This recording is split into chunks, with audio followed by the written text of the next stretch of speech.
ചേച്ചി, അമ്മ ഇത്രയും ക്ഷമയോടെ സംസാരിക്കുന്നത് ഞാൻ ആദ്യമായിട്ട് കാണുക. ഞാൻ ചേച്ചിയുടെ കാല് പിടിക്കാം. ഇനി ഓരോന്ന് പറഞ്ഞ് ഞങ്ങളെ വിഷമിപ്പിക്കാതെ ഞങ്ങളുടെ മോനെ വെറുതെ എവിടാന്ന് പറയേ. എനിക്കറിയാം, ഇപ്പോഴും നിങ്ങളുടെ ഒന്നും മനസ്സ് ശുദ്ധമല്ല എന്ന്. ചേച്ചി, നേരം വൈകും തോറും ആരെങ്കിലുമൊക്കെ അറിയും. അതവന്റെ ഭാവിയെ തന്നെ ബാധിക്കും.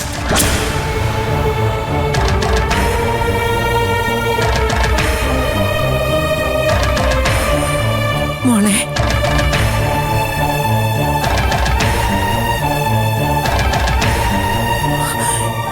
എന്നോട് ക്ഷമിക്കും മോളെ.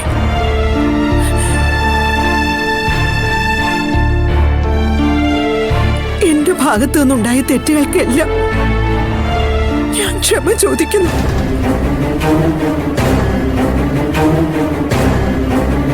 ഞാൻ വേണമെങ്കിൽ നിന്റെ കാല് പിടിക്കാം.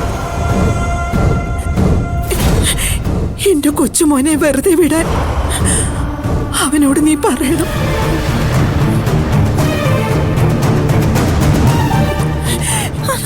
മോളെ,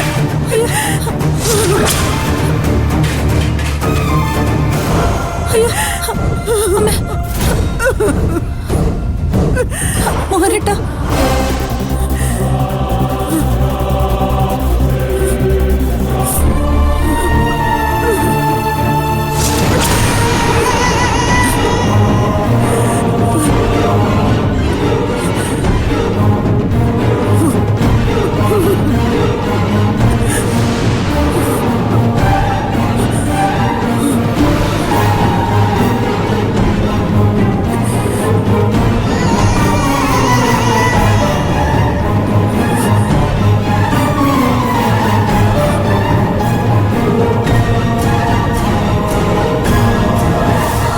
ആദ്യമായിട്ടാ ഇളയമ്മ കരയുന്നത് ഞാൻ കാണുന്നത്.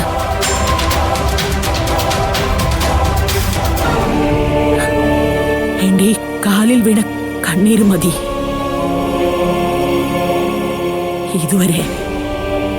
ഇതുവരെ എന്നോട് ഇളയമ്മ ചെയ്തതിനെല്ലാം ഞാൻ ഓർക്കാൻ. എന്റെ മോൻ കാരണം നിങ്ങളുടെ ജയേഷിനൊന്നും സംഭവിക്കില്ല.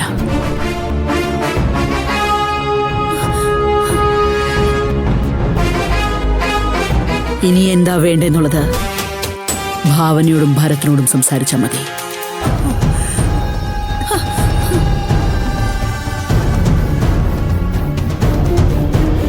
നോക്കിക്കോടി ഗായത്രി, ഈ ദീപിടം കൊണ്ടൊന്നും തീരില്ല.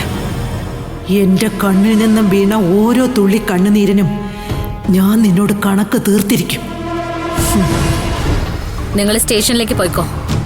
കയ്യിലുള്ളതെല്ലാം ഭരത്തിനെ ഏൽപ്പിച്ചാ മതി. ശരി ഭാവന. ചേച്ചി, വളരെ ഉപകാരം. രാജി, ബാപ്പുവാ. ശരി.